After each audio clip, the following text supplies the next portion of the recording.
D2 Word Life here with Rip Logan Paul Lover Tides. Fuck off, you Logan Paul loving son of a bitch. We know you are. You were so happy when the Logan Paul avatar came out on the freaking Slam app, you couldn't stop talking about it. Oh, I know you were. Hell no. I mean, hell. Yes. Hell. I heard you went on Slam app last night after the show and changed it. No, I'm kidding. You didn't do that. Oh no. I know you did. Oh, hell no. Anyway, today we are reviewing WrestleMania 42 Night 1. That took place on April 18, 2026. Billed from Las Vegas, Nevada, even though it was really on the outskirts in Paradise, Nevada. Same difference, right? Yeah. In Allegiant Stadium with an attendance of 50,817. Yeah, I guess not many people. I guess ticket sales were not very welcome right now, considering the prices. Because they would usually have more in the stadium than that, right? Yeah. And the commentators for this event were Wade Barrett and your boy Michael Cole, who you want to see Your come out of boy. retirement to fight Bailey. Oh, I know you would. You can't stop. You couldn't stop talking about this last week, so we know you want it. That'd be funny as hell. Me, I'd be like, that's cringe, right?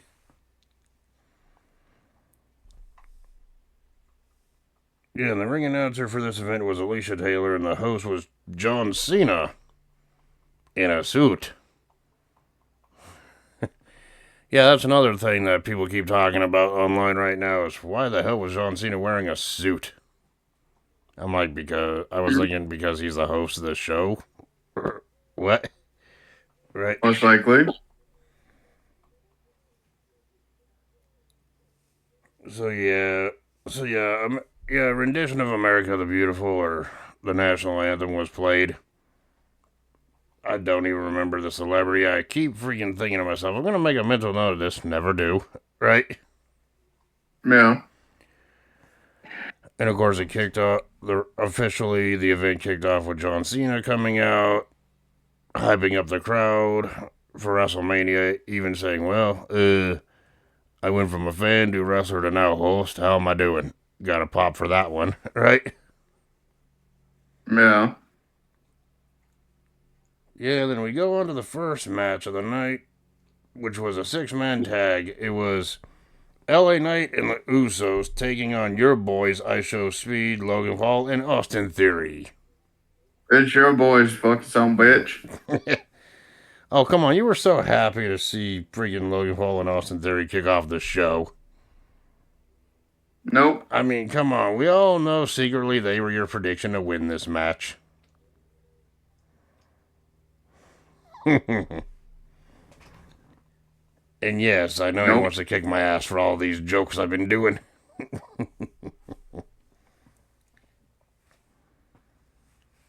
But anyway, the Vision or Team Logan Paul, whatever you want to call them, were in control for the opening part. And then I Show Speed came in and attempted a suplex, which Jimmy successfully reversed. But I could go more into detail about the action in this match, but what was the big story out of this? The fact that Logan Paul and Austin Theory, mostly Paul, were bullying Speed in this matchup, right? As Yeah. as you noted last night when watching this show, right? Yeah. Yeah, and then either way, later on in the matchup, it's like Logan Paul prevented LA Knight and Jey Uso off the apron, knocked him off to prevent the tag from happening, but Jimmy nailed the whisper in the win and some super kicks to Paul in Theory and got the tag to Knight in the matchup. Of course, the heels were in control once again. Theory held Knight in position for a strike from Speed, but ISO Speed hesitated. And, Theory ended up colliding with Speed instead, thus throwing their teamwork off, right? Yeah. Then in this opening contest, how it ended was LA Knight hitting the BF2 to Austin Theory for the pinfall win. Now, before we discuss what happened after this matchup, your thoughts on this from start to finish?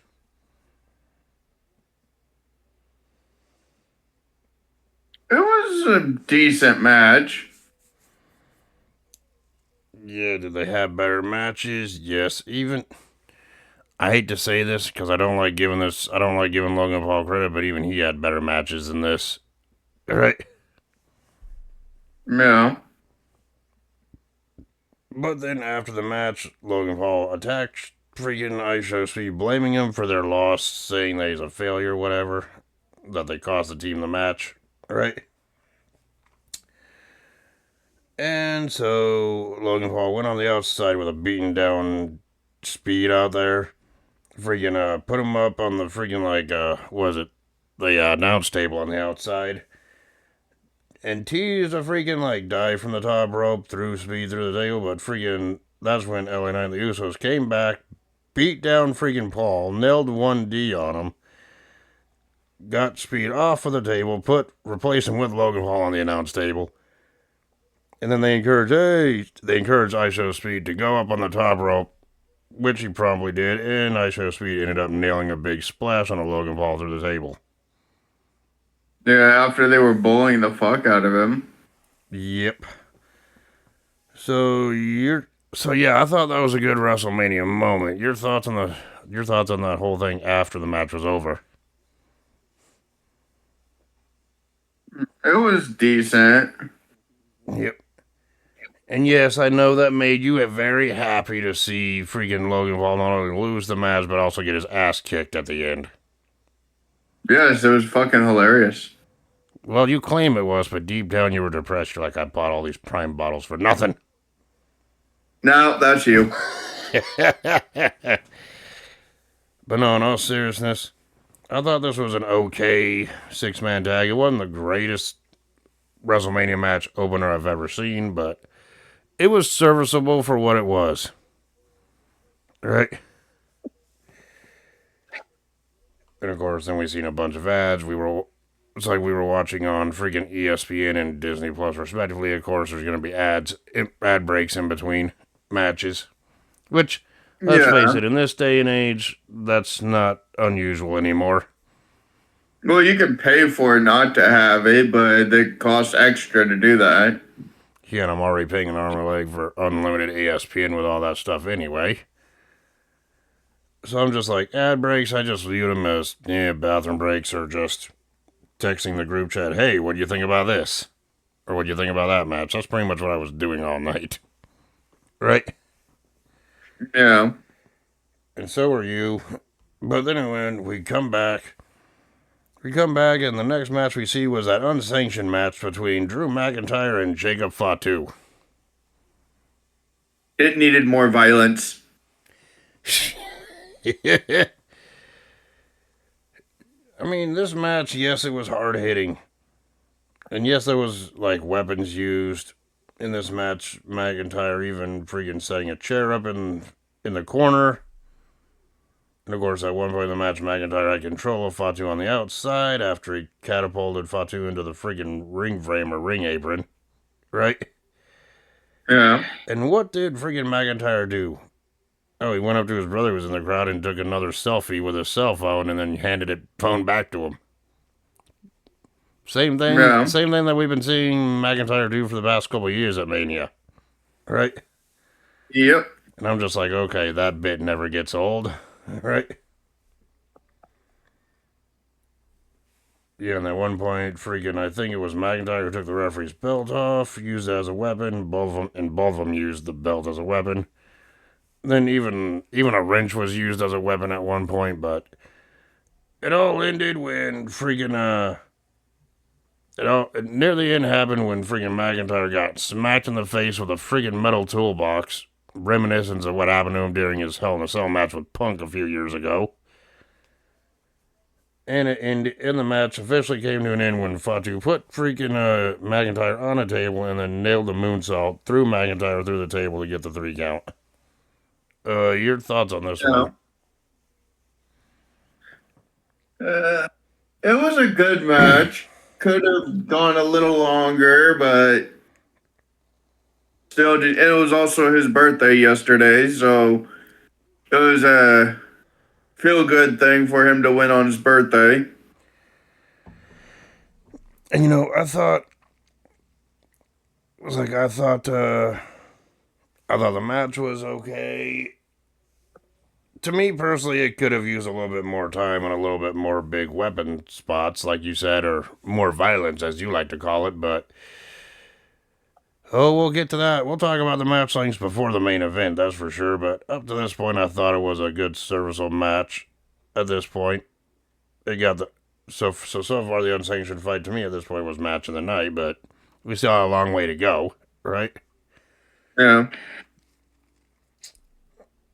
Was it Jacob Fatu's best match? That's debatable. Was it Drew McIntyre's best match? No, I still say that was the Punk fight in that Hell in a Cell was McIntyre's best match to date that I can think of Yeah. off the top of my head. Right? Yeah. So after Well, it that, was Fatu's first Mania. no, this was Fatu's second Mania. So, and because Fatu won the U.S. title from LA Knight last year at WrestleMania. Okay, it was his second, so you can't really tell from two Manias, so. Yeah, and with this win, Jacob Fatu is undefeated at WrestleMania. He's now 2-0. Yes. But we'll see where that goes in the coming years, right? Yep. Next, we have the women, and after an ad break and more advertising spots, same old thing. We got the women's tag team title match next. It was the women's tag team champions, the irresistible forces of Nia Jax and Last Legend, defending against Charlotte Flair and Alexa Bliss, Bayley and Lyra Valkyria, and Brie Bella and a mystery partner since Nikki Bella was No, it was injured. supposed to be bringing Nikki, but Nikki was in a boot because she hurt herself But before we get on to a week who, prior to this. yeah, but before we get, And then Nikki Bella comes out and says, "Oh, I tried real hard to hey, get healthy, get out of the before boot, before we even but I get didn't want into to wreck who, my sister's mania, so I called in an old friend." and before we talk about who that friend is, let's just talk about the entrances for a little bit. Before that moment, the superstars, the women made their entrances, but I kind of like the Irresistible Forces entrance, doing a little tribute to Demolition, who got recently inducted into the Hall of Fame with their attire, right? Yeah, but I liked Charlotte and Bliss's entrance. It was a homage to Bray Wyatt. Yeah, I thought that was unique as well. But anyway, going back to that. So yeah, Nikki Bella was injured. She had her leg in a ankle in a boot. Whatever, couldn't compete, and she came on her crutch, couldn't compete. So like you said, she called in an old friend of hers to be a replacement in this match, and who was that replacement that we haven't seen in years in the WWE Hey, ring? Yes, it was Paige, right? yes, or Soraya. Yeah, I mean, I heard the rumors about Saraya or Paige re-signing with WWE. I just don't pay attention to internet rumors because my thing is like, unless it happen, I believe it when it actually happens, right? Well, I told you at Raw that I thought I saw her there. Yeah.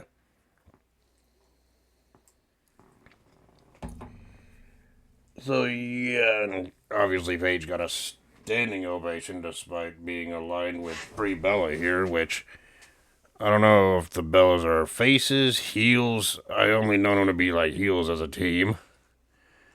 It's kind of hard to tell, right? Yeah. But despite that, we know freaking Paige was a big fan favorite in this matchup, right?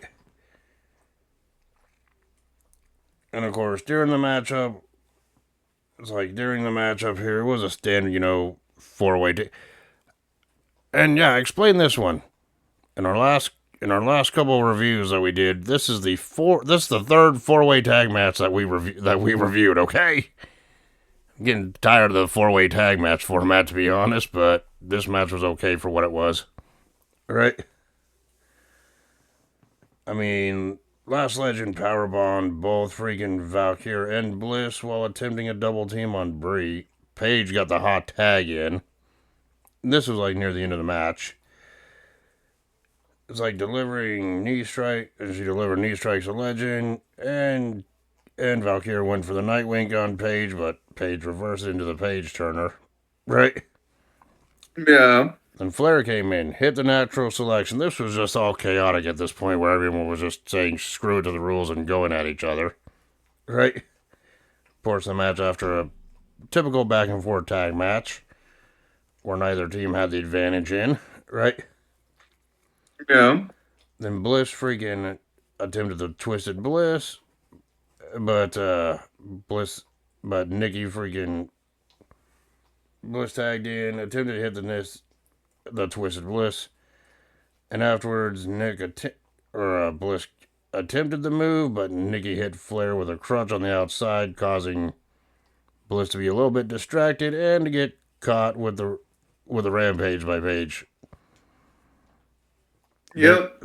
And Paige got the pinfall win over Bliss. Therefore, Paige and Brie Bella are the women's tag champions. Yep. Yeah, that was good. Well, this was also Paige's return after 8 fucking years. Yeah, because last time she competed in a WWE ring was for a live tour back in 2017 or 18, and that's when she got her neck broken. 2018 is what it was.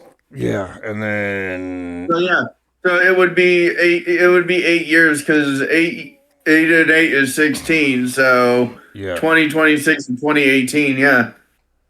Yeah, and this was Yeah, that's when I think it was Nikki that either Nikki or Brie that had that accidental bump where it happened like that. It wasn't supposed to happen. It was an accidental kick from one of them to the back of Paige's neck during that match at that live event. Or was it Eve? Or either way, it was a freak accident because I remember what happened, seeing that little footage back.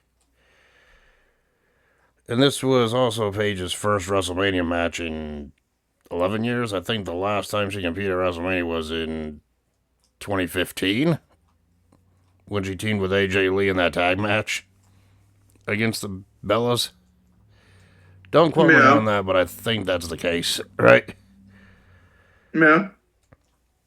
So yeah, your thoughts on this four-way tag match with Paige and Brie Bella winning the women's tag titles here? It was decent. It was a good match. One of the better matches, I would say. So yeah, I thought it was serviceable for what it was. It wasn't the best match on the card, but it wasn't crap either. And the pop that Paige got was, if there was a roof on that stadium, it would have been blown off. Let's just put it like that. Right? Okay, even I was struck because I even took a photo from my freaking TV screen, sent it to our freaking group chat, and was like, holy shit. Right? Yeah. Because I did not expect that at all, despite hearing the rumors, because, like I said, I believe rumors when I actually see it happen. That's why my expectations aren't really high on return rumors until they happen. Right? But, this match, I thought it was okay for what it was. Now they're kind of like, okay. Okay, is the Bellas now going to feud with Flair and Alexa Bliss now, especially after what happened? Probably, right? With a whole crutch shot on the outside of the ring to Flair, you know what I mean? Yeah. So now we go. Now we go from that after some more brief breaks. We go from that to the women's intercontinental championship match. It Right? shocked the shit out of Charlotte because they used to be the PCB Charlotte, Becky, and Paige. Yep. Oh yeah, speaking of Becky, we go to the Women's Intercontinental Championship match now, which saw AJ Lee defend the Women's Intercontinental Championship against the former two-time champion Becky Lynch in their Elimination Chamber rematch. And yes, Jessica Carr was a referee, and let's just face it, this was basically Becky Lynch versus Jessica Carr with AJ Lee in the background at this point, despite AJ Lee being the champion defending here. That's the vibe I don't know if that's a vibe you got from watching this match, but that was a vibe I got from it. Right? But, Becky Lynch versus the referee. eh, it Because it kind of fell out of place, yes, but as soon as Becky Lynch got in the ring, the first thing she was getting Jessica Carr's face and started snapping out of nowhere. I'm like, really? Right? Acting like a Karen right there before the match even started. Right? yeah, And of course, AJ Lee came out and she got the fan favorite pop here, like was to be expected. This was AJ Lee's first WrestleMania match in 11 years. Right? As mentioned from the previous match that we discussed. Right? And of course, Lynch took control early, focused, but in between, beating down on Paige, or not Paige, beating down on Lee, Lynch would just keep focusing on the referee, right? yeah, Because their little story they got going, right? yeah, And at one point during the matchup, Lynch removed the turnbuckle pad, but referee was right there saying, referee Jessica Carr was there saying, you can't do that, what the hell you doing, you can't do that, and then right when Lynch got walked away from turnbuckle, you can hear Jessica Carr say, yeah, you're crazy, right? yeah, And even the commentators pointed that out. They're like, what? Referee, you shouldn't say that about one of the competitors, right? yeah, And of course, I think Lynch had the advantage by nailing the manhandle slam, I believe, on the freaking AJ Lee, only for Lee to kick out, and that's when Lynch and referee Jessica Carr got into a little argument, which resulted in Lynch shoving the referee, right? yep, But instead of disqualifying Becky Lynch, which, let's face it, a match ending by DQ would have been shit at WrestleMania anyway, uh, it's like Jessica Carr shoved Becky Lynch right back, which allowed Lee to capitalize and nail Lynch with a manhandle slam of her own. But, obviously, Lynch kicked out of that, but AJ Lee battled back, nailed Lynch in the Black Widow, and we thought and it was at this point, with everything that Lynch done to the referee, snapping at her, yelling at her, shoving her, I thought we were going to see a WrestleMania screw job. Where Jessica Carr just rang the bell and awarded the match to AJ Lee despite Lynch not tapping out. That's what I thought. That's how I thought this match was going to end, seeing that spot, right? yeah, Mixed with everything, but that's not what we got. Instead, Becky got to the ropes. Lee broke the hold, but Lynch still had a hold of Lee's hair. Right? yeah, Which Lynch, but Lee did fight back out of it. Fought out of it. Put Lynch in the corner. And Lee was going for a splash in the corner on the Lynch, but Lynch grabbed referee once again. Lee smacked the referee, which put Jessica Carr like this out of range of Lynch, then grabbed Lee, smashed Lee's head into the exposed turnbuckle, nailed a manhandle slam again on the freaking Lee and got the 3 count to win the match to become a 3-time women's intercontinental champion here. Your thoughts on this? And I know I kind of recited the whole match basically, but that's basically what happened, right? AJ Lee should have retained her title. I'm sorry. I agree with the people online that that was a bad decision on their end to fucking do the. Even though I know what they're doing, they're probably gonna do a WrestleMania Backlash rematch, AJ Lee versus Becky Lynch for the title yet again. This time in a street fight or something, Yeah.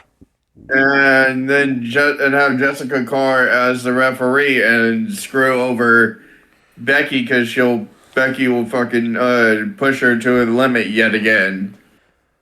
I mean, I honestly think this could end up being turning into a Becky Lynch versus Jessica Carr feud. If Jessica Carr friggin' is trading to be a wrestler, it seems like it because he's getting more involved in these Becky Lynch's matches, right? Yeah, like I said, they could have her screw Becky Lynch over at Backlash. If they go that direction, but Yeah, which it's seeming that they are. yeah.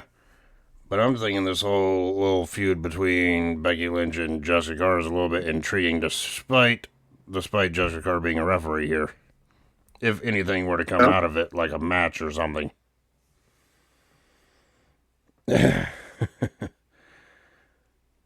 So yeah, now that that's done and over, did they have better matches? Yes. Was this Becky Lynch's best WrestleMania match? No. But was this AJ Lee's best WrestleMania match? No, but with this loss, history was made. AJ Lee actually lost at WrestleMania for the first time here, making a record Yeah. now 2-1. Right? Yeah. But it's not the best match. Wasn't the worst. It seemed kind of average to me, despite the referee's involvement. Right? Yeah. And now we go on to what I believe is the most hard hitting match of the night, which was Seth Rollins taking on Gunther. Oh boy, the one time you actually predicted Seth Rollins to win and that did not happen. Spoiler, right? Yeah. Of course, before the bell even rang, Gunther and freaking Rollins were going at each other on the outside of the ring. Freaking Gunther even freaking blindsided Rollins with a power bomb, and prompting those two to retaliate, they fought at ringside on the outside with it, and Rollins freaking gouged freaking Gunther's eyes. This was hard hitting, right? Right off from Yeah. the start, and yeah, this was all before the bell rang, right? Yeah. Of course, during the match, freaking Gunther nailed a second power bomb, but Rollins fought back, executing a pedigree and a curve stomp for a 2 count, right? Oh yeah, and by the way, before we go any further, what the hell was Seth Rollins wearing this time? I don't know. With the black eye contacts and the freaking jacket and the freaking everything. Yeah. Just being weird. Yep. I mean, sorry, but his WrestleMania 39 outfit was more outrageous. Outlandish, we should say, but. Right. But anyway, freaking Rollins didn't perform the suplex, Falcon Arrow, but Gunther fought back with a sleeper hold, which Rollins got to the rope barely, but near the end of the matchup, freaking Gunther powerbomb Rollins into the ring apron on the outside ring apron, the hardest part of the ring. Yeah. And he powerbomb, and I think he also powerbombed Rollins to the Spanish announce table. I'm like, yeah, how many announce table breaks do we need in one show? Right? No, he tried to power bomb him reverse into the pedigree. Onto the table. Right? Yes. onto the table, and then a curve stomp on the Because freaking table. Rollins flipped out of the power bomb and then put Gunther into the pedigree. Yeah, and then Rollins followed up with a curve stomp on the Gunther through the English announce table. So, and it was at this point near the end of the match, Rollins had the advantage, but then Braun Breaker came out and delivered a spear to Rollins, interfering. And last I checked, this was not a no holds barred match, right? I think the referee was down at this point or didn't see it for some reason, right? Yeah. And of course, Breaker threw Rollins back in the ring, and then Gunther then applied a sleeper hold, but Rollins didn't tap out, he passed out. And the referee called for the bell, allowing Gunther to win the match. Oh boy, and then after the match, Breaker came back and delivered a second spear to Rollins, and then made his way back up to the ramp to celebrate with his manager Paul Heyman there. Your thoughts on this whole thing? Yes, it was nice to see Breaker come back. But they could have literally had it towards the end of the match or when the match was over. I mean, I don't know. But no. Did Gunther really need the interference in the match to win this? He doesn't. And I understand why they Yes. have the interference, because they want to further the storyline that Braun Breaker and Seth Rollins had, which Braun Breaker was originally supposed to be Rollins' opponent anyway, but did we really need the interference in this match? No. Could I have done this after the match regardless who would have won? Yes. But because of the interference in this match, despite I know the story they're trying to tell, this lost points from me. Right? When it comes to my score Yeah. for this. But yeah, that's just the way I feel. It was a good match until the interference spot came in from Breaker. Right? Yeah. But yeah, that's my thoughts on it. Both men obviously had better matches, especially at WrestleMania, right? Yeah. So anyway, so yeah, but will we possibly get that Rollins and Breaker match probably at Backlash? More than likely, because you know Rollins gonna want to seek revenge for this, right? Yeah. So yeah, I wouldn't be surprised if we end up getting Braun Breaker versus Seth Rollins at Backlash. So next we go to the semi-main event of the night, which was for the Women's World Championship. It was Women's World Champion Stephanie Vaquer taking on the 2026 Women's Royal Rumble winner Liv Morgan here. And of course, Liv Morgan came out not to her traditional theme song, but to her new friggin' music video theme song instead. That we heard back on Yeah. Monday in person when we went to Raw and Sack this past week. Yep. And let's just face it, were you watching it for the music video or were you watching it for the music video? Both. Yeah, I bet you were, right? And of course, freaking Morgan was in control. Was in control for most of it, but Stephanie Vaquer fought back. It was a good back and forth from the start, but seemed like they had to land their big moves immediately. So Morgan landed a powerbomb, but Vaquer quickly retaliated with a devil's kiss for a 2 count, which for you that was the WrestleMania highlight of the night. Let's face it, right? Yeah. You horn dog, right? You're like, what? It was yours too. But then Morgan nailed Oblivion for a 2 count. But Morgan was like, at one point, Morgan was like, you're going to give me the devil's kiss? I'm going to do the same to you. But that got countered. Because you don't nail Vaquer with her own move, apparently. Right? Yeah. But then Raquel Rodriguez and Roxanne Perez arrived to distract the referee. It was more interference. Rodriguez struck Vaquer. Just for the record, Roxanne Perez and Raquel Rodriguez don't need the Judgment Day. I figure the Judgment Day stable's literally on its way out at this point. Right? Yeah. But this distraction allowed freaking Morgan to nail Oblivion, though. But Vicaire managed to kick out at 2, right? Yeah. And then Vicaire freaking took care of Rodriguez and Perez with a springboard dive on the outside, taking them out. But this was all Morgan needed, as freaking Morgan drove Vicaire into the steel steps near the end. And then back in the ring, Morgan executed a code breaker from the middle rope, followed by another Oblivion to pin Vicaire and become a 3-time Women's World Champion. Your thoughts on this? Because I could have done without the interference, to be honest. It really didn't need it. It's like, yes, I know Liv Morgan is a heel. Yes, I know she's associated with the Judgment Day, but did we need the interference from Rodriguez and Roxanne Perez in this match at WrestleMania? Any other pay-per-view, I would have been like, okay, that makes sense, but WrestleMania, really? Did we need the interference again, especially when we just seen it in the match prior? So that's 2 matches back-to-back that had interference in it, if you're keeping score here, right? Yeah. Soon to be 3, but we'll talk about that when we get there. Do I feel like the right person, Ron? Well, after the last couple of years that Liv Morgan's had being the focus of the Raw Women's Division, yes.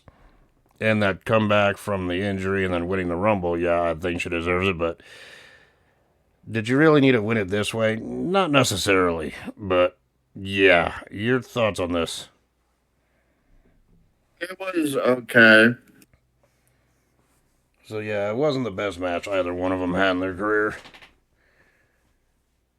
But I guess we'll just have to wait and see what happens moving forward now that Liv Morgan's the Women's World Champion once again. Right?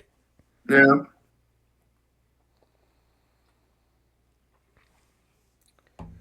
Oh yeah, and for those of you that say, "What are you talking about? This is the only second time freaking Liv Morgan is a Women's World Champion." Yeah, well, she was SmackDown Women's Champion first, and that belt got rebranded as the Women's World Title, so she's technically a 3-time Women's World Champion. Right. So yeah, after that Women's World Title match, John Cena comes back out and announces the attendance of 50,816. And Yeah, the then whole arena was packed. or 8,000 or freaking 50,817 or 16, whatever. Doesn't matter. There was still over 50,000 people there. And then we got a WrestleMania moment when Bianca Belair made an appearance for the first time in nearly a year, coming out to the ring, right? Yeah. And she said, "Yeah, so excited to be here at WrestleMania." And then she dropped a bombshell saying, "Well, the reason why I haven't been active recently was, well, because of this." And she took her freaking big ass dress jacket off, revealing that she was pregnant with her and Montez Ford's first child together. Yeah.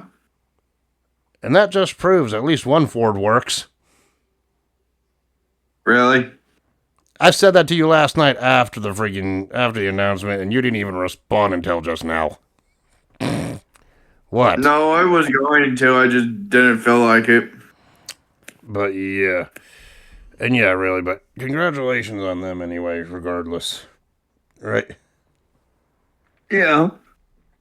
And great. In another 20 plus years, we'll have a freaking another second generation star, maybe. Right? Yeah. So yeah, then it was time for the main event. Oh boy. And it was between WWE Champion Cody Rhodes or Undisputed WWE Champion. I just call him regular WWE Champion because you can't have an undisputed title when you have a WWE Championship and a World Heavyweight title flying around. But be that as it may, right? Yeah. So we got WWE Champion Cody Rhodes versus the number one contender Randy Orton here.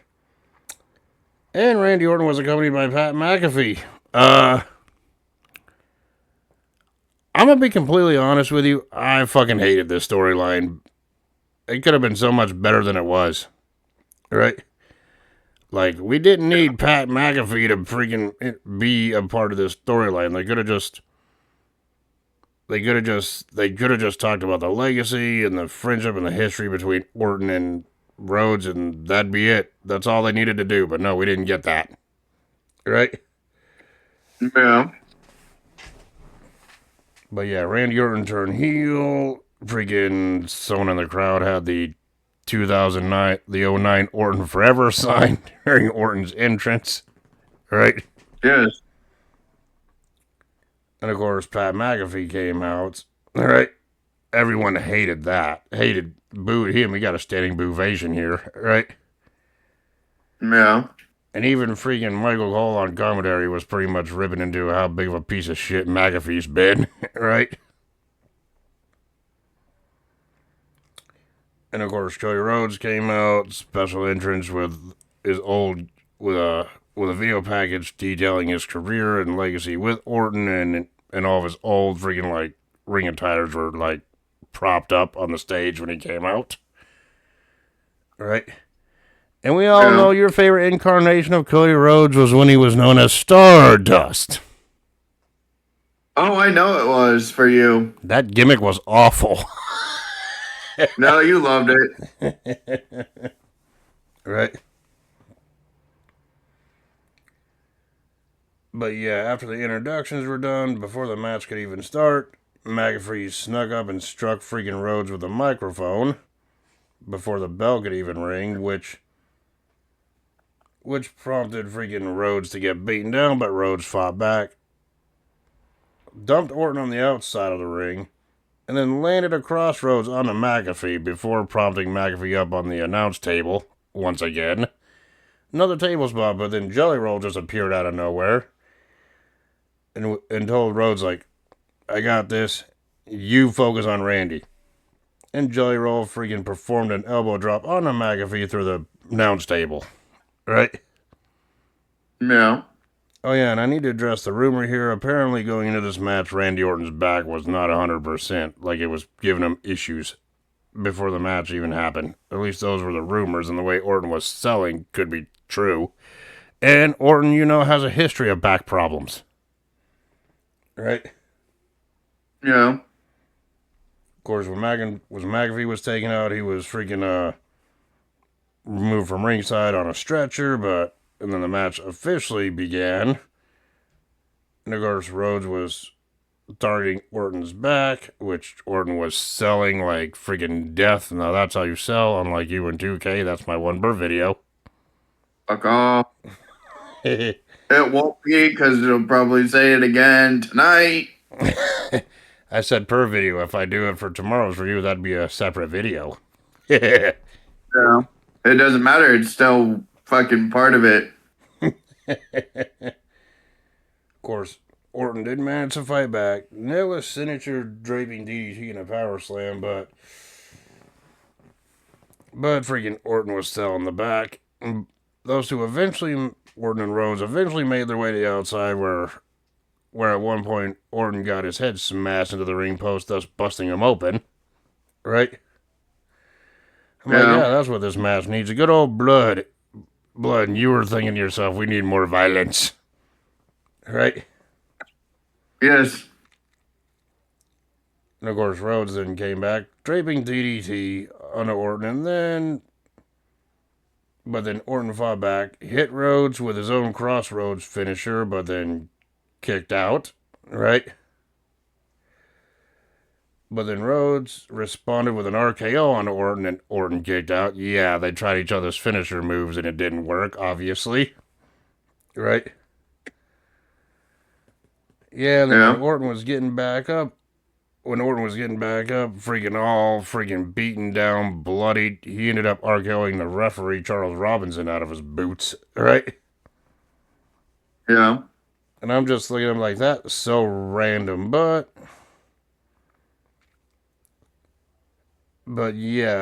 Rhodes did not hesitate because Rhodes ended up being a dick to Orton's RKOs, right? Yeah. And then I think Rhodes was going for like a Cody cutter from the top rope or something, but Orton freaking caught him with an RKO, right? Out of nowhere. Yeah. And here's the part that everyone hated. It felt like a WrestleMania 9 moment all over again. Orton went for the pin, and then McAfee returned wearing a referee's shirt. Kind of like how Jimmy Hart was wearing a referee's shirt during that Hulk Hogan tag match at WrestleMania 9. I had flashbacks to that crap event. Right? Eh. So McAfee came in, counted 1, counted 2, but Rhodes kicked out. Right? Why didn't McAfee just do a fast count awarding the match to Orton right then and there? I don't know, We'll but never thank know. God that didn't happen, because that would be a crap way to end Mania. Right? But Orton was like, screw it, and he delivered an RKO to McAfee, thus ending the alliance between himself and McAfee in the process. Right? Yeah. And of course, Rhodes at this point, who was busted open for some reason, we don't even know how the hell that happened. Right? So Rhodes freaking came at Orton from behind, nailed across one more crossroads on Orton to get the pinfall win to retain the championship when the referee came to once again and got the 3 count. So thus Cody Rhodes retains the WWE Championship here. And of course, following the match, after the matchup, Randy Orton freaking struck Rhodes in the head with a championship belt, blood pouring out of freaking Rhodes' head. And then Orton finished Rhodes off with a punt kick before standing over an unconscious Cody Rhodes, posing with the WWE Championship despite taking the loss here. And that's how WrestleMania 42 Night 1 went off air. Your thoughts He on was this? also saying that it wasn't over. Yeah. So your thoughts on this main event, which, because of that ending after the match, I feel like these two are going to have a rematch at Backlash for the title. Most likely. Because you can't end this WrestleMania on a cliffhanger and then do nothing, right? Yeah. But yeah, your thoughts on this one? It was good. Randy should have fucking won his 15th title, but he'll get it. Yeah, for me, I thought this was the best match of the night for night 1. But did those two have better matches? Yes, but then we go. But we gotta talk about this. We gotta talk about this because this is a big talk of the internet wrestling community right now. Everyone's hating this event because the runtime for each match, minus the main event, was under 10 minutes apiece. What did you think of every match besides the main event being a short match length, by the way? Because there were matches. I think they did it so that they could tell the story of what's going on with Cody and Randy. Yeah. I mean, even the fucking unsanctioned fight, I think, only got about 8 minutes. You know what I'm talking about? Yeah. I mean, hell, I got the Wikipedia article up here. The opening tag was only 7 minutes. Okay, the McIntyre and Fatu match was 14. That was the second longest on the card. Yeah. The 4-way tag got only about 8.5. AJ Lee and Becky Lynch got 8 minutes. Gunther and Seth had 15 minutes, so making that the second longest match, but it was still okay for what it was. And of course, Morgan and Stephanie only got 9 minutes. And of course, the main event had 23. Right? Yeah. But yeah, I think due to all these, some of the other matches had to be cut shorter due to all the advertisements they were doing throughout the night as well. Right? Along with what you were talking about with the story for the main event. Yeah. I mean, I don't mind the match lengths being cut a little shorter, but some of them could have used more time to get a higher score than what I gave them personally, right? Yeah. But speaking of scores, we go on to what I call our favorite part of the review, and that's our score system / rating set or score rating system's last final grade. The Usos and LA Knight winning that opening 6-man tag over your boys, Logan Paul, Austin Theory, and Show Speed. I gave that one 3 out of 5. And you're going to kick my ass because I keep calling them your boys, apparently. I give it a 4. Jacob Fatu defeating Drew McIntyre in that unsanctioned match. I gave that one 4.5 out of 5. Yeah, 4.5. Paige and Brie Bella winning the Women's Tag Team Championship in that 4-way match. I gave that one 3 3/4 out of 5. I give it a 3.5.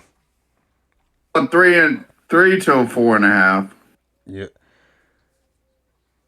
Becky Lynch defeating AJ Lee to win the Women's Intercontinental Championship. I gave that one 3.5 out of 5.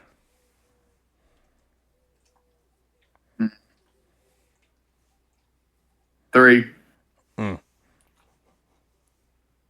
Gunther defeating Seth Rollins that had the interference of Braun Breaker at the end. I gave that one 3.5 out of 5. 2. I enjoyed it way more than you did, not because of the interference spot, but because of the match itself. Liv Morgan defeating Stephanie Vaquer to win the Women's World Championship. I gave that one 3 out of 5. I gave it a 3.5. Yep. And of course, the main event with Cody Rhodes retaining the WWE Championship against Randy Orton. I gave that one 4.5 out of 5.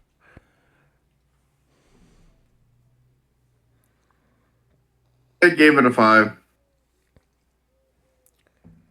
Now, I know you're probably going to save your final grade overall for both nights, but I'm just going to do them separately like I did the last two reviews. So, my final grade for WrestleMania 42 Night 1 is a solid B+. Could have been better, but then again, it could have been worse too.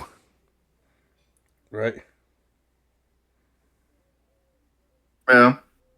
So, yeah. Anyway, I'm pretty sure you're going to reserve your final grade for the end of Night 2's review. I'm assuming, right? Yeah. So, anyway, that's our thoughts for WrestleMania 42 Night 1 in the bag. So, I guess that just leaves one thing. I guess we'll just be back here tomorrow when we talk about and review WrestleMania 42 Night 2, which we're gearing up to watch at this moment. So, well, also, so everyone knows, former WCW Van Hammer just passed away today. damn, that sucks. I didn't know anything about that until just now. All right. Yeah, I just found out. That sucks. Yeah, that's unfortunate, but yeah. Anyway, well, to end on a more lighter note, I hope everyone has fun watching WrestleMania 42 Night 2. Yeah, that really sucked. Yep. But tonight, we'll have an answer. Who will win tonight's main event? Will it be the best in the world or the Tribal Chief? Punk. With the stipulation being that if Roman Reigns loses, he leaves WWE. And there's been a lot of rumors about Roman Reigns' contract status. It's right not even a stipulation that he leaves. It's his contract is ending and he doesn't know if he's going to re-sign or not. Yeah, there's a lot of rumors and speculation about Roman Reigns' contract floating around online, whether he's going to re-sign or not. Right? And apparently one of the stipulations they put on that, if Roman Reigns loses, he leaves WWE. I'm like, wow. Okay, I guess that'll make it more intriguing, so I guess we'll just see what happens in that match. I highly doubt they're going to have him leave. Yeah, if Roman Reigns leaves, that would just give credibility to whatever wrestling company he freaking appears in next. If he does, right? Yeah. And WWE would be losing one of their big top stars, and you know for a fact they don't want that to happen, right? Yeah. So, yep. Anyway, I hope you guys enjoy WrestleMania 42 Night 2. I know I will. So, and we'll talk to y'all tomorrow for Night Two's review. So until then, we will talk to y'all later. Peace. Doses.